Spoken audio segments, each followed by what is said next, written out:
E eu vou ler, eu vou continuar a leitura do versículo 11, nós vamos até o versículo 30. Daí depois eu vou falando sobre o que o Senhor me despertou na hora de meditar nesse texto, tá bom? Então diz assim: E saindo os fariseus, puseram-se a discutir com ele, e tentando, pediram-lhe um sinal do céu. Jesus, porém, arrancou do íntimo do seu espírito um gemido e disse: Por que pede esta geração um sinal? Em verdade vos digo que a esta geração não lhe será dado um sinal. E, deixando-os, tornou a embarcar e foi para o outro lado. Ora, aconteceu que eles se esqueceram de levar pães no barco e tinham consigo senão um só. Preveniu-os Jesus, dizendo: Vede, guardai-vos do fermento dos fariseus e do fermento de Herodes. E eles discorriam entre si: será que é porque a gente não tem pão? Jesus, percebendo, lhes perguntou: Por que discorreis sobre o não terdes pão? Ainda não considerastes, nem compreendestes?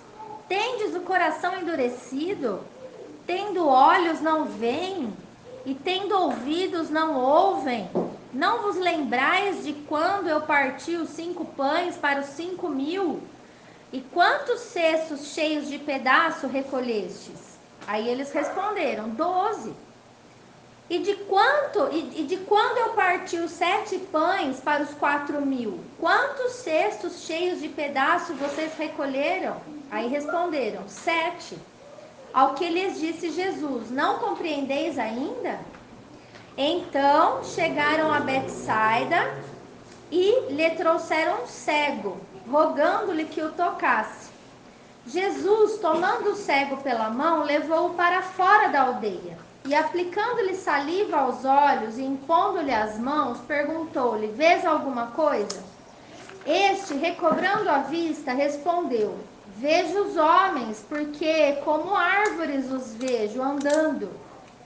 Então, novamente, lhes pôs a mão nos olhos, e ele, passando a ver claramente, ficou restabelecido, e tudo distinguia de modo perfeito.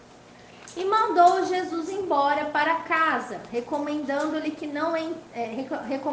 assim: Não entres na aldeia. Então Jesus e os seus discípulos partiram para as aldeias de Cesareia de Filipe, e no caminho perguntou-lhes: Quem dizem os homens que eu sou? E responderam: João Batista. Outros dizem que tu és Elias, mas outros falam que tu és algum dos profetas. Então lhes perguntou: Mas e vocês? Quem dizeis que eu sou?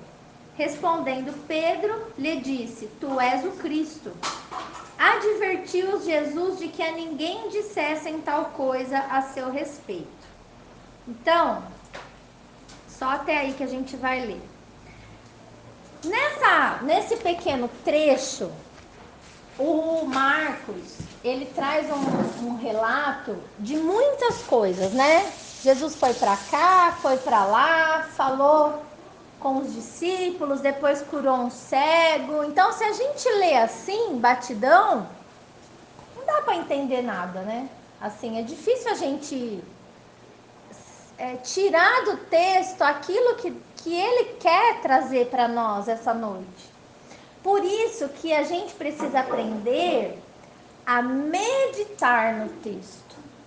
Então, o que é meditar no texto bíblico? É você ler pausadamente, buscando nos detalhes a compreensão daquilo que a palavra de Deus está falando. Esse é o ponto. Para isso, para Deus trazer o entendimento para nós, a gente precisa ter tempo, ter interesse.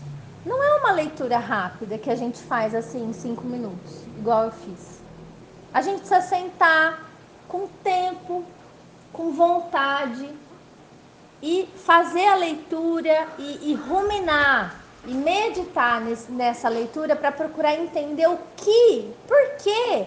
Gente, faz 2000 anos de história que Jesus pisou nessa terra. Por que a palavra de Deus existe até hoje? Ninguém conseguiu destruir esse livro. Por que Deus fez chegar essa palavra até a nossa geração? Porque existe um propósito, um porquê, um motivo. Então, e até o que está escrito, a forma como está escrito, por que ele contou tal detalhe e não outro detalhe, tem um propósito de nos ensinar. Então, a gente precisa começar a ter contato com esse tipo de meditação bíblica, tá? Que é o que a gente busca fazer aqui dentro da Casa de Paz e no nosso dia a dia. Precisa ter leitura bíblica, né? Então, eu vou falando com vocês aquilo que o Senhor foi colocando no meu coração enquanto eu ruminava nesses textos. Eu meditava neles hoje de manhã, né? Então, logo no começo, lá no versículo 11, a gente começa a ver os fariseus, que é uma classe de pessoas religiosas da época, pessoas que serviam no templo em Jerusalém, né, que cumpria todo o ritual religioso da antiga aliança, tá? A gente vê esses homens batendo de frente com Jesus. E a gente não pode esquecer de um contexto que é assim. Antes de Jesus, quando Jesus nasceu na terra, quando ele viveu na terra, ele vivia dentro de um contexto religioso. E o contexto que Jesus viveu era o contexto da antiga aliança, certo? Que foi toda entregue ao povo de Israel por Moisés, né? Moisés, ele teve face a face com Deus no monte e ele recebeu todo o direcionamento para a nação de Israel de como adorar a Deus, como servir a Deus, como cultuar, e aquela nação foi fazendo tudo isso. E foi dentro desse contexto que Jesus nasceu.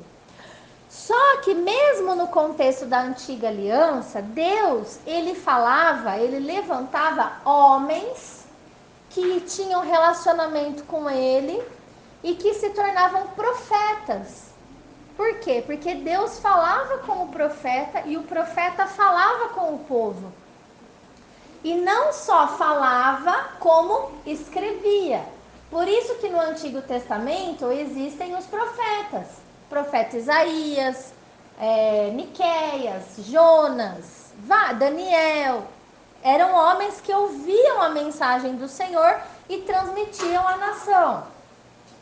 E a principal mensagem de Deus para a nação de Israel na antiga aliança é que viria um homem que iria nascer de uma virgem, ele ia nascer na terra de uma mulher virgem, entre outros sinais, né, para identificar que ele era o ungido, o Messias, né, o Cristo, e que ele traria salvação a toda a humanidade. Por quê? Como que ele ia trazer essa salvação? Ia salvar o homem do quê? Ele iria sofrer o castigo que era necessário, que todo homem que peca mereceria sofrer. Ele viria para ser o servo sofredor de Deus Pai. Então, era um homem que nasceria escolhido por Deus para pagar o preço alto do pecado na terra. Para quê? Para que eu não pague esse preço. Para que você não pague. Ou seja, quando ele paga o preço do pecado, ele automaticamente nos dá o perdão dos nossos pecados. Então, nós somos perdoados diante de Deus. Se você é perdoado, não existe mais culpa. E se não tem mais culpa, não tem mais condenação sobre a tua vida. Então, você foi salvo. Salvo do quê? Da condenação. salvo da ira de Deus que vai ser derramada sobre todo e qualquer pecador que não foi perdoado por Jesus. Nossa, mas quem não foi perdoado por Jesus? Alguém arrisca? Os que não se arrependeram. Porque, você concorda? Como que você perdoa alguém que fala pra você, olha, eu prometo que eu não vou fazer mais, mas amanhã volta lá e faz tudo de novo? Existe perdão nessa situação? É a mesma coisa. Então, o arrependimento, ele fala sobre uma mudança de postura diante de uma fé. Então, se eu creio que Jesus me perdoou do meu pecado, eu não vou mais continuar no meu pecado. Eu vou dar um jeito de sair disso, porque já recebi o perdão dele. É mais ou menos isso, tá? Então, e quem não se arrependeu e quem muito menos creu que Jesus veio na terra fazer isso por nós? Esses é que são conhecidos na palavra como os ímpios, os pecadores, aqueles que não terão salvação. E que infelizmente, porque não é nem da vontade de Deus isso, mas infelizmente sofrerão um castigo, sofrerão um juízo, porque a própria palavra de Deus diz que todo mundo vai dar conta diante do Senhor da sua própria vida. E aí é Deus quem vai julgar isso, não é a gente. Certo? Então, por que eu estou falando isso? Para trazer para vocês quem eram os fariseus. Os fariseus eram religiosos que tinham contato íntimo com os profetas da antiga aliança. Eles sabiam da promessa que esse homem iria nascer. Eles sabiam todos os sinais que foi falado por esses profetas. Por exemplo, um dos sinais é que esse homem iria curar um cego de nascença. Porque por mais que houvessem milagreiros no mundo, porque os milagres existem, né? E não é só Deus que opera milagre, o diabo também opera milagre. Porque nós vimos até semana passada que é um anjo poderoso. É um poder espiritual, é um poder sobrenatural.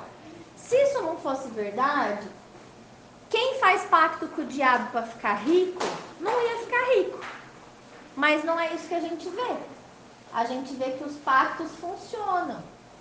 Muitas pessoas que têm pacto e aliança com o diabo acabam recebendo aquilo que combinou com ele. Por quê? Porque existe poder no mundo espiritual.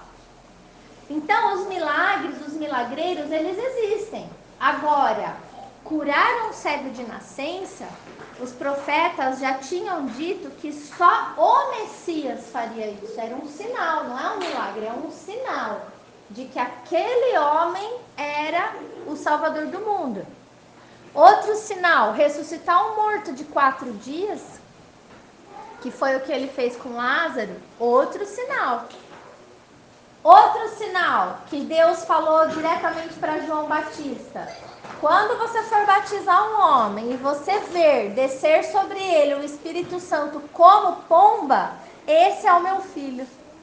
E foi o que aconteceu com Jesus, quando ele foi batizado por João. E João deu esse relato. Então, os fariseus, eles sabiam de tudo isso. E quando o Messias nasce, se faz presente na terra, na frente deles, ao invés deles acreditarem, eles começam a procurar algo ou alguma situação que desacreditasse o fato de Jesus ser o Messias, entenderam? É isso que aconteceu. Então, eles estavam tentando Jesus. Eles pediam um sinal, não para que eles pudessem crer que Jesus realmente é o Messias. Não, mas algo que eles pudessem acusar Jesus de quebra de lei, de alguma coisa que pudesse condenar Jesus à morte. Porque Jesus estava brilhando mais que a religião deles. Tanto é verdade que Jesus, na sua última ceia, ele inaugurou a nova aliança. Ou seja, ele inaugurou o Novo Testamento da Bíblia, que é os evangelhos de João, Marcos, Mateus, são os relatos da vida de Jesus. São homens que presenciaram a vida de Jesus e escreveram para nós, desde o nascimento até a sua morte e ressurreição. Ele inaugurou uma nova aliança com a humanidade, porque a antiga aliança ficou obsoleta, vamos dizer assim, né? Então, Jesus e o seu amor salvador pela humanidade, a sua obra da cruz, o seu perdão, brilha mais que qualquer religião, que qualquer conceito de Deus que a gente pode ter. E isso desperta a ira dos invejosos, né, gente? Então eu percebi o seguinte, eu marquei aqui que os fariseus, eles presenciaram os milagres de Jesus. Entretanto, não buscavam sinais que o levassem a crer que ele era o Messias prometido lá no Antigo Testamento, nas mensagens dos profetas, né? Mas eles buscavam sinais, que eles procuravam algo de que pudessem acusar Jesus. E isso também é falado por Mateus, lá no capítulo 12. Ele comenta sobre isso. Mateus capítulo 12, versículos 38 em diante, diz assim, olha.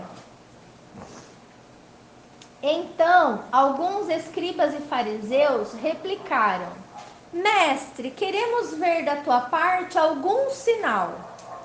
Ele, porém, respondeu: uma geração, né? Ou seja, pessoas má e adúltera pede um sinal, mas nenhum sinal lhe será dado, senão o sinal do profeta Jonas. Que sinal que é esse do profeta Jonas, né? Aí ele explica, porque assim como Jonas esteve 3 dias e 3 noites no ventre do grande peixe, assim também o Filho do Homem, ou o Messias, estará 3 dias e 3 noites no coração da terra, ou seja, enterrado, morto, né? Aí ele fala assim, ninivitas eram as pessoas da cidade de Nínive, né? Onde Jonas era o profeta, o encarregado para pregar. Ele fala assim, ninivitas se levantarão no juízo com esta geração e a condenarão, porque se arrependeram com a pregação de Jonas. E eis aqui está quem é maior do que Jonas. Então, o que Jesus quis dizer? Olha, é interessante ver uma geração ou um grupo de pessoas que são maus e adúlteros, ou seja, são pecadores assumidos. São pessoas que não pecam por acidente ou até sem querer. Às vezes a gente faz isso, né? Não, são pessoas que sabem o que é errado, vai lá e faz exatamente o que é errado. É uma geração má, comete maldade, comete adultério. Ele falou, é interessante vocês, logo vocês que não tem nenhum compromisso com as coisas de Deus, querer ou exigir um sinal da minha parte, uma prova de que eu sou o Messias. Então, nenhum sinal será dado para vocês. Foi isso que ele disse. A não ser o sinal, o único sinal que foi dado a toda a humanidade, porque todo mundo que já ouviu o nome de Jesus sabe que ele ficou morto 3 dias e ao terceiro dia ele ressuscitou. Não é verdade? Todo mundo sabe isso. Então ele falou, só esse vai ser o sinal que vocês vão ter, a minha ressurreição. Eu estarei como Jonas. Jonas não ficou 3 dias dentro da barriga do peixe? Depois, é claro que ele morreu ali naquele mar. Só que Deus ressuscitou Jonas para que ele cumprisse aquilo que Deus queria que ele fizesse, que era pregar o arrependimento aos ninivitas. E ele não queria pregar nada para eles. Ele achava que eles não mereciam a pregação e nem queria que eles se arrependessem. Jonas queria que eles fossem castigados mesmo, que eles fossem tudo para o inferno, de tão ruim que eles eram. Mas Deus, na sua infinita misericórdia, falou: Jonas, essas pessoas não sabem discernir entre a mão direita e a esquerda. Você acha que eu não vou ter compaixão deles? Você vai pregar. E aí ele teve que ir, né? Imagina, nem a morte impediu ele de ir, então ele teve que ir. E aí, quando ele prega o arrependimento, o que aconteceu? O rei da cidade se arrependeu, se vestiu de pano de saco, decretou jejum e todos os homens da cidade se arrependeram diante de Deus e foram salvos. E aí Jesus, ele dá uma palavra que é reveladora aqui. Olha só, ele fala que esses ninivitas, eles se levantarão no dia do juízo. O que significa isso, gente? Ressurreição. Só pode, porque eles estão tudo morto. É uma geração lá antes de Jesus. Esse pessoal nem pó mais é. Já acabou. Mas Jesus está falando que no dia do juízo eles vão se levantar. Então haverá essa ressurreição dos mortos. E esses homens ressurretos, no juízo, se levantarão com esta geração, que era aquela geração má e adúltera, que também já estão no descanso, né? Também vão se levantar, também vão ressuscitar nesse dia. E os ninivitas condenarão aquela geração que estava diante do Filho de Deus. Vocês já pensaram nisso? E aqui fica evidente para nós que a nossa salvação é pela fé, não é por aquilo que a gente vê, mas é por aquilo que a gente crê. Os ninivitas não viram Jesus, mas eles creram em Jonas, na pregação de Jonas, na palavra de Jonas. Essa geração estava de frente com Jesus e não acreditavam nele. Olha que interessante.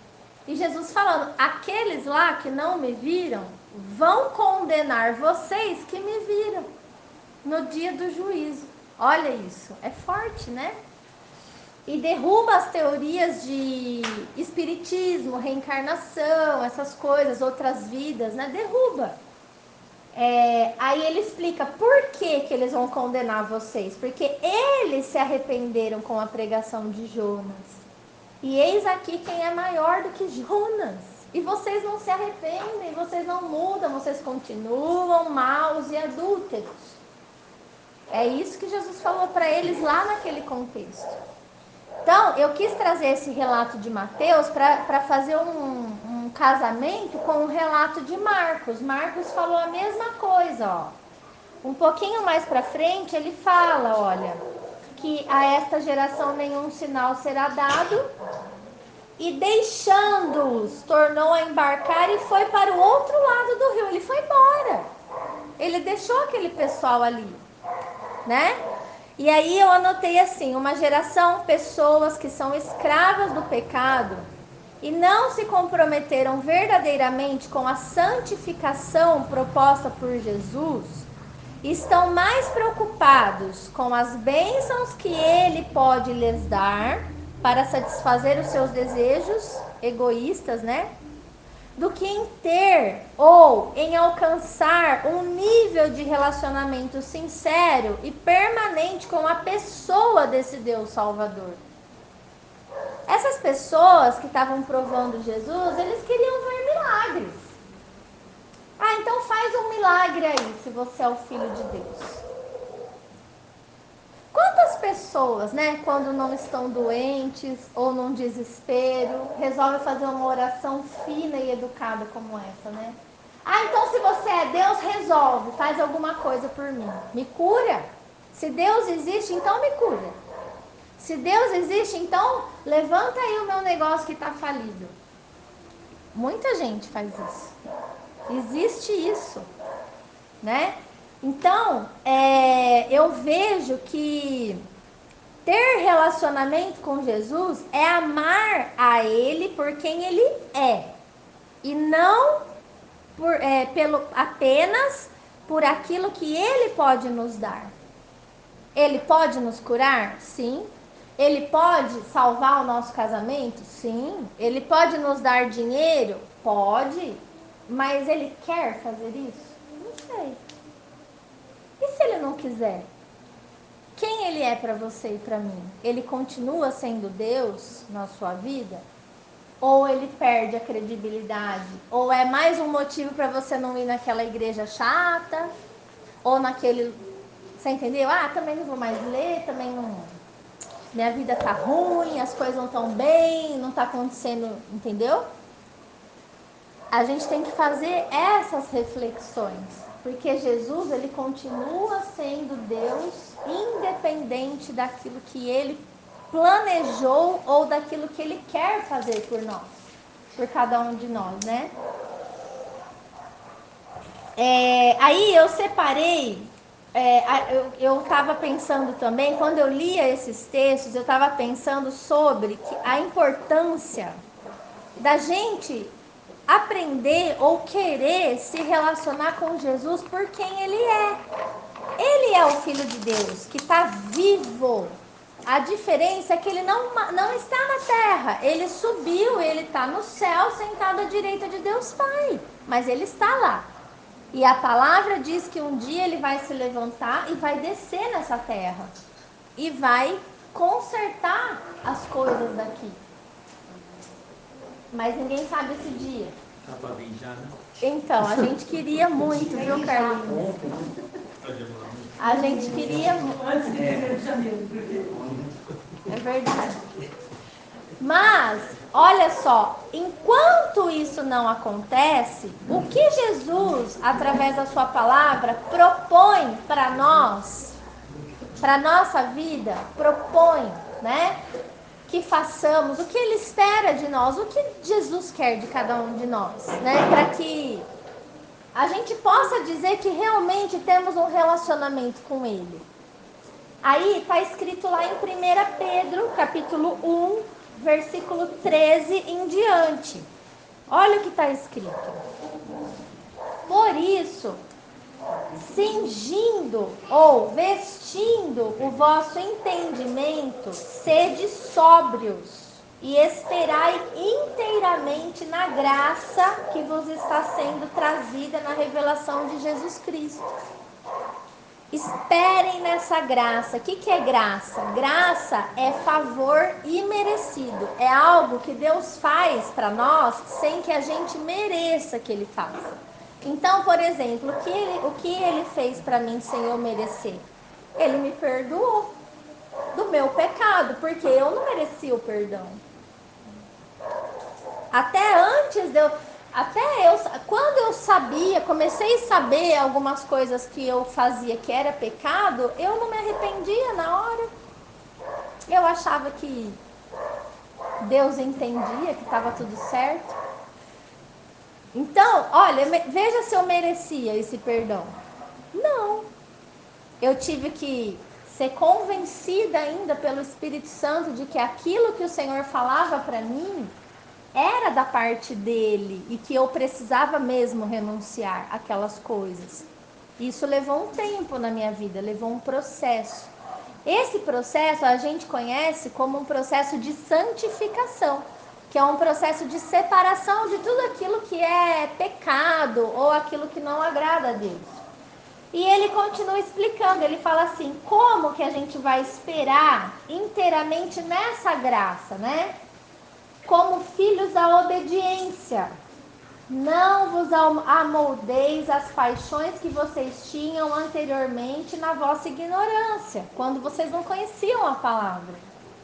Pelo contrário, segundo é santo aquele que vos chamou, tornai-vos santos também vós mesmos em todo o vosso procedimento, porque está escrito, sede santos porque eu sou santo. Então a gente tem que ser santo ou separado do pecado em qual área da nossa vida? É só no trabalho? Não, é em todo o nosso procedimento. Tudo que a gente for fazer, a gente tem que buscar a santidade. Ou seja, buscar fazer aquilo que Jesus orientou e não ser escravo do pecado. Não é nada, é só um saiu. Tá muito, Né? Eu tenho algum besouro aqui também, né? Vai estar na mão aí, ó. Tá na cabeça também. Silvinha. Ela tá também, ó. Passarinho também. Ele tá te enganando. É, a Aí benção. nós vimos agora. Não, ele já foi pro chão. Já caiu. Então, agora, tinha o menor aí. Aqui, ó, tá aqui, ó. Aí, Amanda, qual que você tá falando? 1 Pedro, capítulo 1, versículo 13 em diante. Agora eu tô no 14. Não, eu já li até o 16. Então ele fala, sede santos porque eu sou um santo. Então a proposta de Jesus é a nossa santificação, né? Isso é ter um relacionamento verdadeiro com ele, tá? Aí ele fala assim, ora, se invocais como Pai, aquele que sem acepção de pessoas, não vê se você é pobre, se você é rico, se você é a cor da sua pele, onde você mora, sem acepção de pessoas, julga segundo as obras de cada um, portai-vos com temor durante o tempo da vossa peregrinação. Tenham temor de Deus durante esse tempo de vida que a gente tem aqui na terra, né? Sabendo que não foi mediante coisas corruptíveis como a prata e o ouro que vocês foram resgatados do vosso fútil procedimento que vossos pais vos ensinaram. Mas vocês foram resgatados pelo precioso sangue, como que de um cordeiro sem defeito, sem mácula, o sangue de Cristo, ou seja, o sangue do Messias, conhecido com efeito antes da fundação do mundo, porém manifestado nos fins dos tempos por amor de vocês, que por meio dele, por meio de Jesus, tendes fé em Deus, o qual o ressuscitou dentre os mortos e lhe deu glória, de sorte que a vossa fé e esperança estejam em Deus. Então ele está dizendo que esse sangue derramado pela humanidade, ele já era conhecido antes da fundação do mundo, porque Jesus, ele sempre existiu, ele é parte de Deus. Ele é o Deus criador operante de tudo isso. Antes que houvesse todas as coisas, né? A palavra diz porque por ele e para ele e por meio dele foram feitas todas as coisas. Tudo existe por causa de Jesus. Então esse sangue, ele já era conhecido antes que houvesse mundo e tudo isso. Mas ele foi manifestado no final dos tempos por amor de nós. Então o que significa? Que Jesus, ele veio na terra e se fez conhecido da humanidade por amor de nós no final dos tempos. Isso faz só 2000 anos. Então você imagina agora se não está perto. Tem besouros aqui na minha cabeça. Você imagina agora como não está perto esse final dos tempos. Se eles já consideravam o final dos tempos na manifestação de Jesus, né? Tá? Então aqui eu vejo que existe essa exortação, né? Da gente começar a abandonar o velho homem e começar a nos moldar segundo aquilo que Jesus ensinou, né, na terra. O que ele ensinou, o que ele trouxe, o que ele esperava de cada um de nós. Isso é feito através de relacionamento com ele, de fé e de conhecimento da sua palavra. Se a gente não lê a Bíblia e não conhece o que Jesus ensinou, como nós vamos seguir os passos dele? Não dá, né? Aí, lá em Hebreus 11, 6, é um livro antes, passa umas folhinhas antes. 11, 6 diz assim, ó. De fato, sem fé é impossível agradar a Deus, porquanto é necessário que aquele que se aproxima de Deus creia que ele existe e que se torna presenteador dos que o buscam. Então, de novo, se relacionar com Deus não é você ficar atrás dos milagres que ele pode fazer, né? Ah, se é Deus mesmo, então vai operar, vai transformar, vai fazer, vai derramar, vai curar e tal. Não, não é só isso. Você precisa se aproximar de Deus. E se você se aproxima de Deus e acredita que Ele existe, então você tem vida de oração diária. Você tem vida de leitura bíblica diária. Porque viver de pregação não é se relacionar com Deus. É muito legal a gente estar ouvindo pregações, é melhor alimentar a cabeça com as pregações no caminho, no carro, na viagem, do que ouvir coisas do mundo. Isso é um ponto, um fato, né? Mas você viver de pregação não significa que você está se relacionando com Deus, porque você só está ouvindo. Você só está ouvindo, você não está falando. Você não está se dirigindo ao Pai. Você entende isso? Você está se relacionando mais com o pregador do YouTube do que com Deus. Porque você passa mais hora ouvindo pregação do que de joelho falando com Jesus. Isso não é relacionamento com Jesus. Isso, se não tomar cuidado, chega a ser um fanatismo. Também. Emenda uma atrás da outra, sabe? E eu já vou pegar esse gancho aqui para fazer uma exortação para vocês, para o grupo, algo que eu tenho que eu tenho assim despertado no meu espírito com relação ao nosso grupo. Nós precisamos entender uma coisa: às vezes, onde tem muitas vozes, existe confusão. Eu não estou falando que o pregador A ou B não serve para te orientar. Não é isso. O que eu estou falando é que quando você começa a se envolver com muitos assuntos ao mesmo tempo, é confusão. Isso não vai te direcionar. Pelo contrário, eu acho que o correto, e aí é uma opinião minha, tá? O correto é assim, nós não nos propomos a estudar o livro de Marcos aqui. Então, o que é o correto? O correto é a gente mergulhar no que o Senhor está falando com a gente em Marcos. O nosso tempo, ele tem que ser usado para a gente orar e falar com Deus sobre o que Ele está falando com a gente hoje em Marcos. Porque se você sair daqui e você começar a emendar uma pregação atrás da outra, você vai perder essa mensagem. Você entendeu que você perde o assunto com Deus? E o assunto que Deus traz é um assunto que Ele quer tratar comigo e com você durante a semana. Então o correto seria o quê? A gente pegar a Bíblia e meditar tudo de novo no que a gente viu hoje, amanhã. E não pegar outras pregações que não tem nada a ver com o que a gente está vendo aqui hoje. E aí, aí depois de amanhã não tenho mais que uma semana meditando na mesma palavra? Tá, nós já estamos no capítulo 8. Por que você não releu o capítulo 1 até agora? E começa a meditar em tudo que Jesus falou para você desde o capítulo 1 até agora. É isso aqui que Ele quer falar com você e comigo.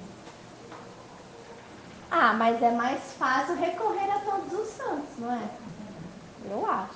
E é válido, por exemplo, Amanda, eu pegar, vai falar sobre a transfiguração de Jesus no próximo, né? Você já tinha que vir com essa mensagem na cabeça. Não, mas aí eu pego não só aqui em Marcos, porque Lucas relata, Mateus relata de outro jeito. E aí, se você gastar o seu tempo meditando nisso, você vem para a casa de paz com a palavra na ponta da língua.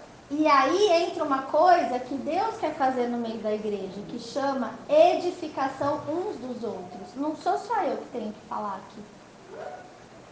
Quando você vem cheio de conhecimento, cheio da palavra, cheio da presença, você pode me interromper e trazer uma edificação para o grupo.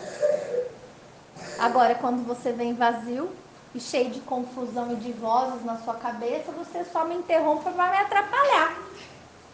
Que a verdade seja dita. Não é verdade? Ou eu estou falando alguma bobagem? Eu estou dando essa exortação porque, assim, o Espírito Santo me incomoda nesse sentido, sabe? Eu vejo muita... atirando para todo lado. Sabe quando a gente entra num desespero e a gente começa a rezar para todos os santos? Ai, vamos ver se essa vai me atender. Ai, essa não tá demorando, então eu vou para essa. Então essa daqui... É assim, o evangélico é a mesma coisa, só que ele muda de santo. Ele gosta do pastor tal, do pastor tal, do pastor tal. Aí quando acaba os pastores, fica desesperado, porque não tem mais o que ouvir. Gente, isso tá errado. Não é isso que Deus quer da gente. Deus, se você ler esse texto que eu tô falando com vocês, 1000 vezes o Senhor vai falar uma coisa nova no seu coração. Porque a palavra é viva. Então eu acho que falta, ou não falta mais, a gente focar no que Deus quer falar com a gente. E parar de trazer confusão para dentro da nossa cabeça. Claro que eu não estou falando que nenhuma outra pregação presta. Vocês entenderam o que eu estou falando? Vocês não vão achar que eu estou falando que não é para ouvir mais nada, né? Vocês entenderam? Você está no carro, você quer ouvir uma palavra. Ouça, é melhor você ouvir uma palavra do que o CD do... sei lá, entendeu? Mas o teu relacionamento com Jesus é o que ele quer falar com você aqui. Onde que o Espírito Santo de Deus se move? É no virtual ou é no presencial? É no presencial. Então, se você escolheu esse contexto, esse ambiente, essas pessoas, para que o Espírito de Deus se mova e fale com você pessoalmente, então esteja aberto para ouvir o que o Espírito Santo está dizendo para você aqui, dentro desse contexto, entendeu? Certo? Tem todo sentido, porque você se aprofunda muito naquele... Ai, puxa, eu quero aprofunda muito naquele livro. Você fica boa naquele livro. Isso, e você entende o que... E a cada semana o Senhor vai falar com a gente exatamente aquilo que nós estamos precisando ouvir.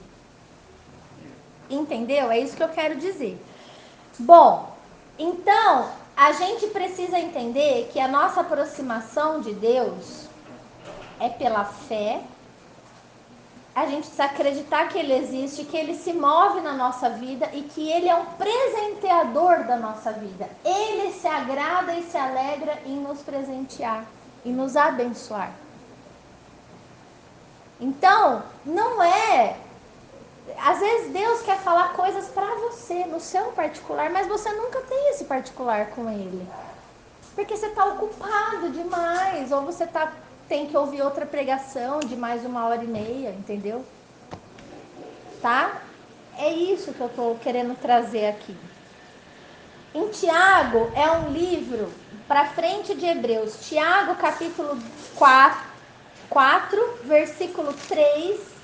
Tiago, ele ensina assim para nós, olha. Pedis e não recebeis, porque pedis mal, para esbanjardes em vossos prazeres. Então, quando aqueles fariseus falavam para Jesus, faz um sinal aí que você é o Filho de Deus, o que eles queriam? Eles queriam, era prazeroso para eles dominar sobre Jesus, provar ele, fazer com que ele obedecesse a eles, entendeu? E o que eles ganhavam de Jesus? Nada. Porque Jesus virava as costas e ia embora, ia para o outro lado e deixava eles falando sozinhos. E é exatamente isso que Jesus faz com a gente, quando a gente só pensa no nosso próprio benefício. Eu tenho que... Jesus, eu preciso disso, eu quero isso, eu preciso disso, o Senhor tem que me abençoar, porque eu fiz isso. Porque... Gente, isso é pedir mal. É para quê? É para nós, é para nossa bênção. Não, sabe onde a nossa preocupação tem que estar?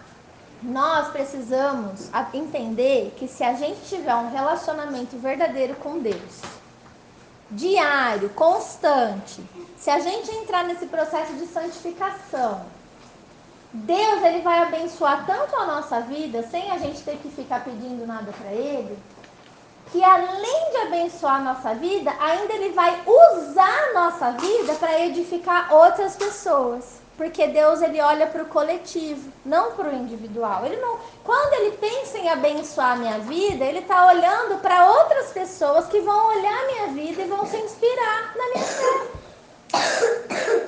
Ele não quer me abençoar porque eu sou bonitinha ou porque eu mereço. Eu não mereço. Mas ele sabe que através do meu sucesso, da minha prosperidade, outras pessoas ficarão inspiradas a servir esse Deus. Esse Deus que presenteia, que ama, que não olha os nossos defeitos, que quer o nosso crescimento pessoal. Então, assim, resumindo isso que eu estou falando, essa primeira parte, eu consigo concluir que nós precisamos gastar mais tempo com o nosso desenvolvimento pessoal do que alimentando nossos fanatismos religiosos. Nós precisamos crescer pessoalmente. Nós precisamos expandir a nossa mente. Vocês compreenderam isso? É isso, a gente tem que ter um desenvolvimento pessoal, senão a gente nunca vai sair do lugar. Né? A gente, na verdade, quando eu falo não sair do lugar, o que acontece? A gente está sempre, mesmo na fé, vivendo os mesmos problemas. Não, a gente precisa mudar de problema. Você evolui, até os problemas precisam evoluir na nossa vida. Vocês entenderam?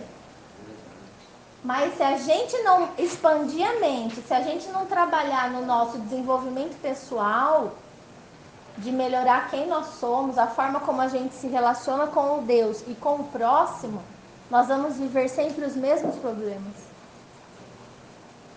Tá? Faz sentido isso para vocês? Tá?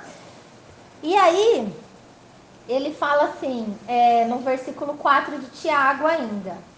Infiéis, né? Vocês não têm fidelidade, vocês não são fiéis, né? Vocês vão meio aonde está melhor, né?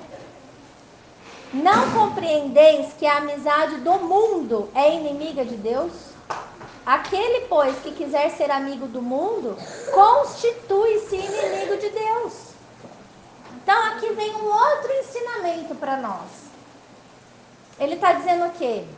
Não dá para ser amigo de Deus, se encher da presença, ter tempo de qualidade, em meditação, naquilo que Deus quer falar com você, porque Ele quer falar com você. Você só precisa meditar nisso. Sendo que você também quer ser amigo do mundo. Você tem o seu momento de meditação, mas você está pensando que você está atrasado, porque você tem que trabalhar, porque...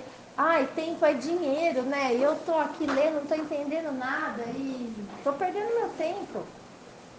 Gente, quem quiser ser amigo do mundo, quem quiser correr atrás das coisas do mundo, que vá, mas saiba que está se constituindo inimigo de Deus, porque as coisas que Jesus se importa não é com as coisas materiais.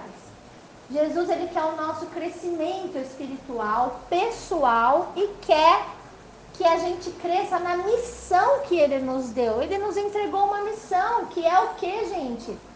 Pregar a palavra. Nós somos embaixadores de Cristo na terra. Mas a gente só vai conseguir abrir a boca e falar quando a gente estiver vivendo isso. Quem não vive vida com Deus, não prega. Não sabe o que pregar, não tem a ousadia do Espírito Santo. Por quê? Porque nem o Espírito Santo foi convidado a estar dentro. De manhã, não leu um trecho, não meditou, vai falar o que para as pessoas? Não vai falar nada. Tá vendo como é um ciclo? Nós precisamos fazer coisas novas para viver coisas novas, né? Amigo do mundo. Cuidado para não ser influenciado pelos valores do mundo. Podemos concluir que Deus não tem parte ou aliança com quem o despreza, com quem escolhe por uma aproximação interesseira. Vamos refletir juntos aqui sobre qual é a motivação do nosso coração ao nos aproximarmos de Deus e da sua palavra. Por que estamos reunidos aqui hoje? Qual é a nossa motivação? É mais uma pregação? É mais um compromisso religioso? Ou eu entendo que através daquele grupo Deus fala comigo? É esse livro que eu me propus para... Gente, a gente só consegue fazer uma coisa de cada vez. Mas o que a gente faz? A gente faz ativismo. Se enche de coisa e não consegue fazer nada certo. Nada com qualidade. Não foca. Foge. Isso às vezes é até inconsciente, tá, gente? Às vezes fazemos sem perceber que fazemos, sem notar. Mas é um despertamento, tá? Aí, lá, voltando para Marcos, no texto ainda, o que mais que Jesus falou? Depois que ele vai para lá, ele começa a trazer esses discípulos e fazer uma exortação direta para eles. Porque Jesus tem parte com quem tem parte com ele. Ele vai ensinar quem andava com ele, quem estava com ele, quem servia ele. Não aqueles lá, aquela geração descompromissada. Os outros estavam compromissados com a religiosidade. Os discípulos estavam compromissados com Jesus. Então, eles comiam juntos, eles conversavam, eles aprendiam, eles se relacionavam. E aí, Jesus pega e já aproveita para trazer crescimento pessoal para eles. E Jesus fala sobre o fermento dos fariseus. E ele fala, guardai-vos disso. Guardai-vos do fermento dos fariseus e do Herodes, que era o rei daquela geração ali. Era a pessoa que influenciava toda uma geração, todo um povo. O que isso quer dizer?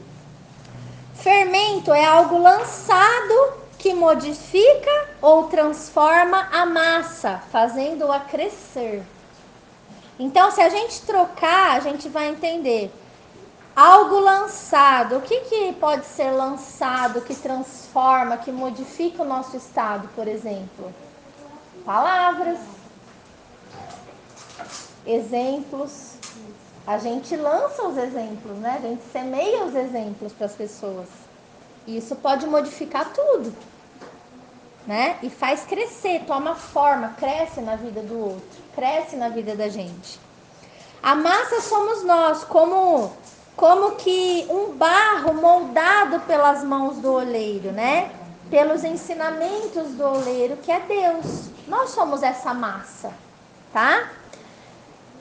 Quando nos deixamos envolver ou influenciar por amizades, pessoas, valores que não têm nenhum compromisso com Deus ou com a sua palavra e nem com a sua igreja, com os irmãos, eu falo, nós seremos contaminados como que por um fermento lançado na massa, e isso vai crescer dentro de cada um de nós. Então, assim, em outras palavras, o que eu entendi? Jesus, ele dizia assim, olha, cuidado com o fermento dos fariseus. Ou seja, se vocês ficarem perto de pessoas que têm valores do mundo, que têm palavras do mundo, exemplos do mundo, você vai ser contaminado. Você vai começar a pensar como elas. Você vai ser influenciado por elas. Você vai ser transformado, pouco a pouco transformado. Você vai ser modificado e isso vai tomar forma na sua vida e vai crescer no seu coração. É isso que Jesus falou, né? O oleiro que cuida daquele barro, daquela massa, o que ele pretende? O oleiro, que é Deus, ele pretende moldar aquela massa segundo o que ele quer que aquela massa se transforme. E o que o oleiro quer fazer da massa? Um vaso novo. E por que ele quer fazer um vaso? Porque um vaso é uma coisa útil, ele serve para alguma coisa. Um vaso serve para guardar, serve para servir, não é isso? Então Deus quer fazer a mesma coisa com a gente, né? Mas quando a gente começa a lançar fermento nessa massa e a ser contaminado, essa massa ela se quebra na mão do oleiro. E aí ela passa a não tem como ser um vaso porque ela se quebrou e aí ela não se torna útil para mais nada. Ela fica estagnada, parada, contaminada, porque ela se transformou, a essência dela se transformou, ela quebrou nas mãos de Deus. E eu vi muito disso na Casa de Paz ao longo desses anos. Pessoas que se colocaram nas mãos do Senhor, mas se deixaram influenciar por fermentos que foram lançados, que tomaram forma, que cresceram na vida delas e acabou se quebrando e se perdendo, e retrocedendo, e se tornando inútil para Deus. Porque quando a gente não está no corpo de Cristo, como que nós servimos a Deus se a gente não está no corpo de Cristo? Nós fomos chamados para edificar uns aos outros, para trazer edificação. E é dentro da igreja que a gente faz isso. A gente já cansou de ler sobre isso. Mas o fermento contamina, o que vem de fora contamina, né? Tudo porque decidimos nos deixar envolver com pessoas erradas. 1 Coríntios capítulo 10, Paulo diz assim, versículo 23. Todas as coisas são lícitas, mas nem todas convêm. Todas são lícitas, mas nem todas edificam. Então, eu não posso mais andar com aquela pessoa. Não sei, é você que tem que avaliar a sua vida, não sou eu. Todas as coisas são lícitas, você pode tudo, você é livre em Cristo. Mas será que todas as coisas te convêm? O que você ouve dessa pessoa te edifica, te ajuda? Ou é um fermento lançado na sua vida para te modificar? Tá? 1 Coríntios 15, 33, passando umas folhas para frente, 33 diz assim: não vos enganeis, as más conversações corrompem os bons costumes. Tá? E Salmos 1 é o mais evidente de todos. É um salmo que a gente tem que decorar para nunca esquecer. Bem-aventurado ou feliz o homem que não anda no conselho dos ímpios, nem se detém no caminho dos pecadores e nem se assenta na roda dos escarnecedores. Antes, o seu prazer está na lei do Senhor, e na sua lei ele medita dia e noite. Ele não vive de pregação, não, uma atrás da outra, mas ele medita na lei. Ele rumina, ele lê de novo. Você entendeu? Esse é como uma árvore plantada junto à corrente das águas, que no devido tempo ele dá o seu fruto. No tempo certo. Não é no tempo que a gente quer, nem no tempo que o seu irmão quer. É no tempo certo. Cuja folhagem não murcha. E tudo que ele faz será bem sucedido, prosperará. Os ímpios não são assim. Eles são, porém, como uma palha que o vento dispersa. Por isso, os perversos não prevalecerão no juízo, e nem os pecadores na congregação dos justos. Os pecadores não prevalecerão no ajuntamento dos justos, da igreja, no meio da igreja não fica, tá? Pois o Senhor conhece o caminho dos justos, mas o caminho dos ímpios perecerá, morrerá. Então, o que eu posso concluir?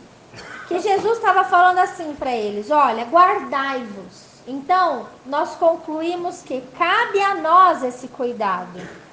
Você tem esse cuidado? Você tem analisado que tipo de pessoa, exemplo, valores você tem passado a maior parte do seu tempo?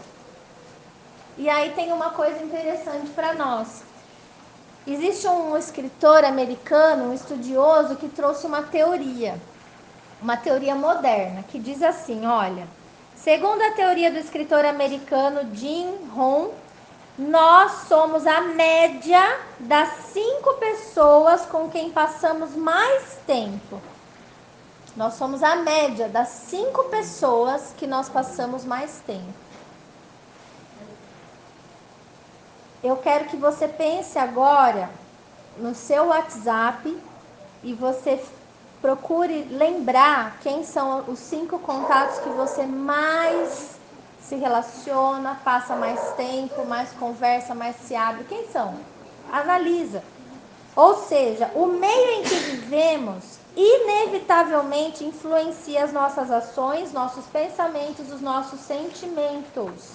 E isso reflete em todas as áreas da nossa vida. A área pessoal e profissional principalmente. Então, nós somos a média. A gente se veste igual a eles, a gente fala igual a eles, a gente tem o carro no mesmo nível que o deles, a nossa casa é parecida com o deles, o nosso estilo de vida com essas 5 pessoas. Então eu vou te dar uma dica. A primeira pessoa deveria ser Deus Pai. Logo cedo. Tempo de qualidade de oração. A segunda pessoa devia ser Jesus. A terceira devia ser o Espírito Santo, que habita em você. E as outras 2, alguém muito do seu círculo íntimo familiar. Essas são as 5 principais que deveriam influenciar a sua vida e a minha. Será que é assim? Ou será que a gente desfoca e fica encostado, conversando assunto indecente, gastando tempo com o que não vai trazer crescimento, liberdade financeira? Não vai trazer nada. Nós precisamos fazer uma análise. Quais são os 5 grupos que você mais participa no WhatsApp? Tudo isso é análise. Isso está influenciando a sua vida.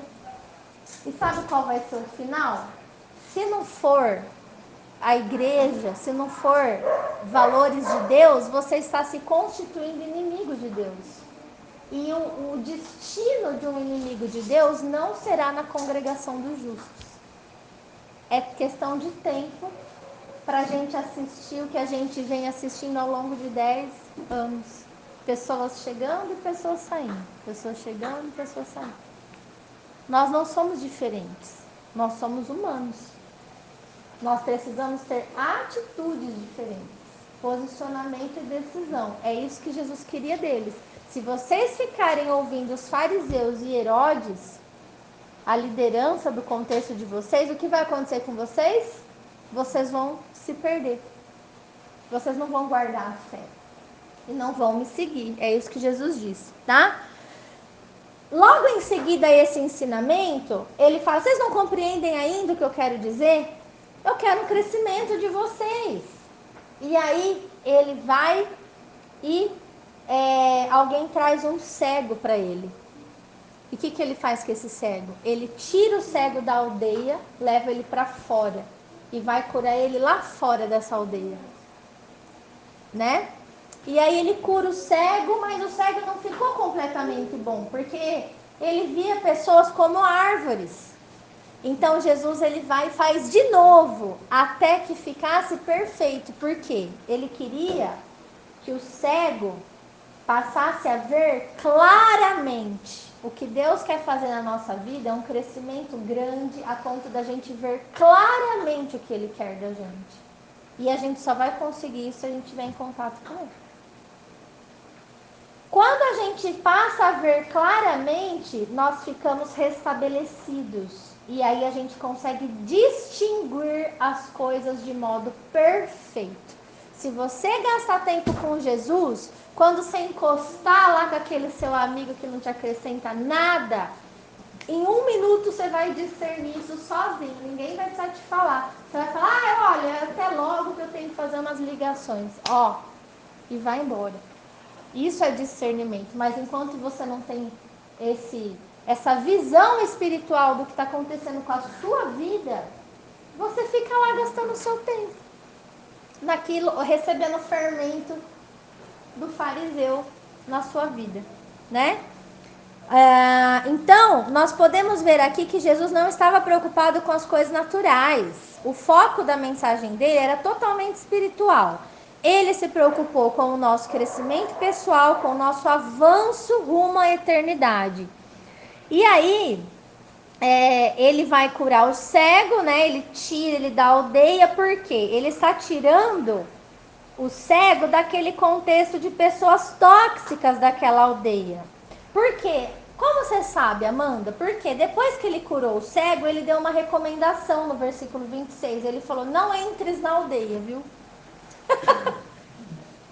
Não entra lá não, você já está curado, já está vendo claramente, você não vai lá. Agora você muda de região, sabe?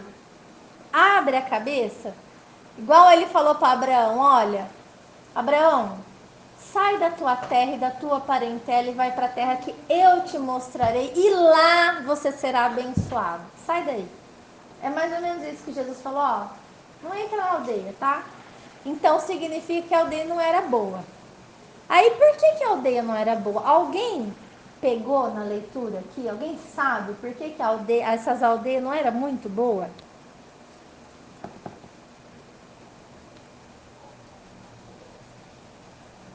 Eu vou falar para vocês aqui por que a aldeia não era muito boa. Se você prestar atenção no versículo 27 ao 30, você vai ver Jesus partindo com os discípulos para as aldeias ali. E aí ele fez uma pergunta para ele, quem que esse pessoal da aldeia fala que eu sou? O que eles falam a meu respeito? Aí os discípulos falam, eles falam fake news, entendeu?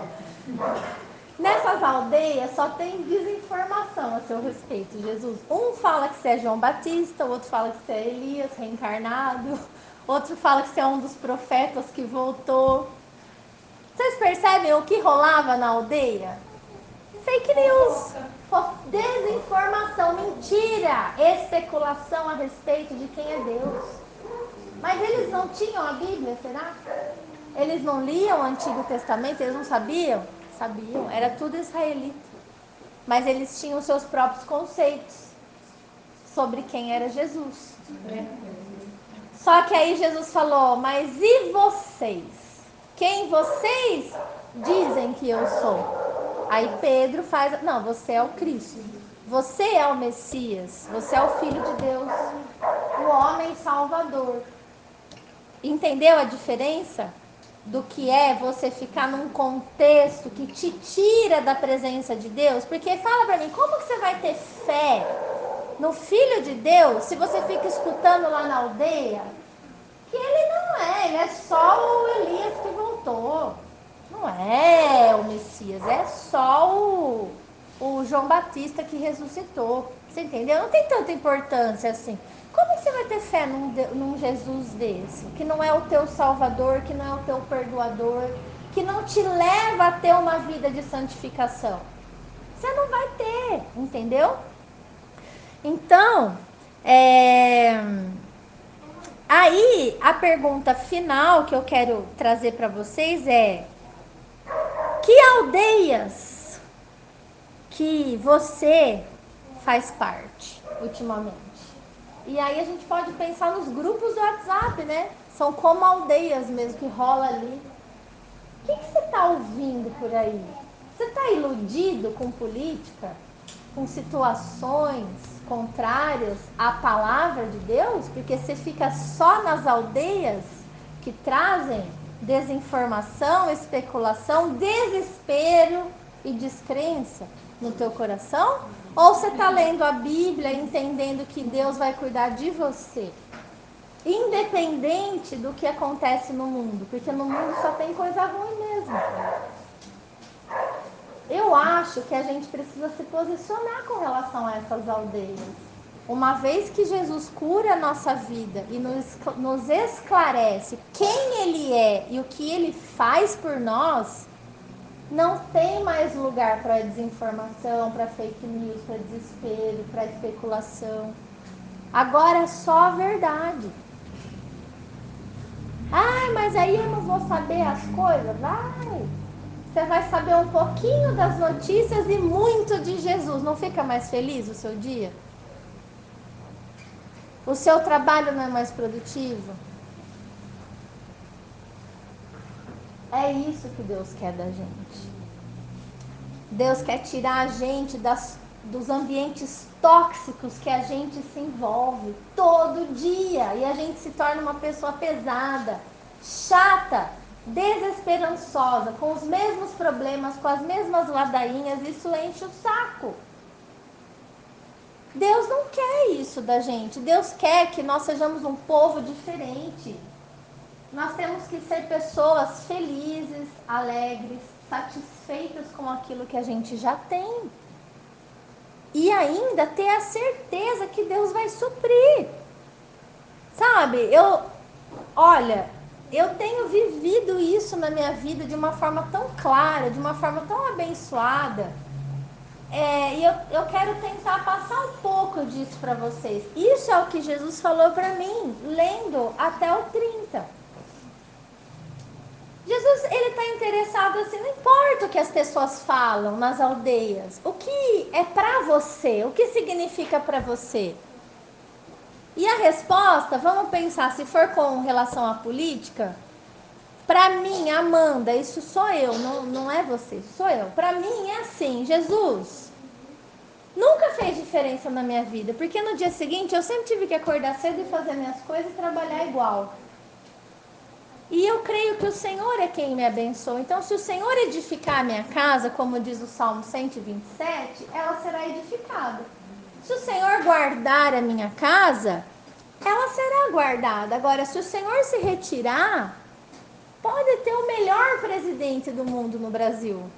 A minha casa vai ser roubada, eu vou perder, eu vou sofrer, porque o Senhor retirou. E a minha vida depende do Senhor, não depende de outra coisa. Eu ando por fé, não por vista. Né? E é isso que Deus quer da gente. Mas para a gente ter essa certeza e esse coração, a gente tem que estar alimentado com o mundo, nas aldeias, das redes sociais ou dos bares, dos lugares, dos amigos, dos ambientes que a gente se enfia, ou a gente tem que estar envolvido com Deus, Pai, Jesus Cristo, Espírito Santo, Palavra e irmãos. Faz diferença ou não faz? No contexto da nossa vida. Faz diferença. Tá? Então, é isso que eu entendi que Jesus quer falar com a gente hoje. Tá? Então, espero que isso tenha edificado a sua vida, tenha aberto seus olhos para coisas maiores e que amanhã você tome uma decisão diferente. O dia de amanhã, ele tá que nem essa folha em branco aqui, ó. É você que vai escrever o seu dia. Você vai acordar e você vai fazer o quê? Já sei, a primeira coisa você vai pegar no celular, né? Peraí, vamos ver as notícias do Facebook. Só você? Não, você tá falando de mim.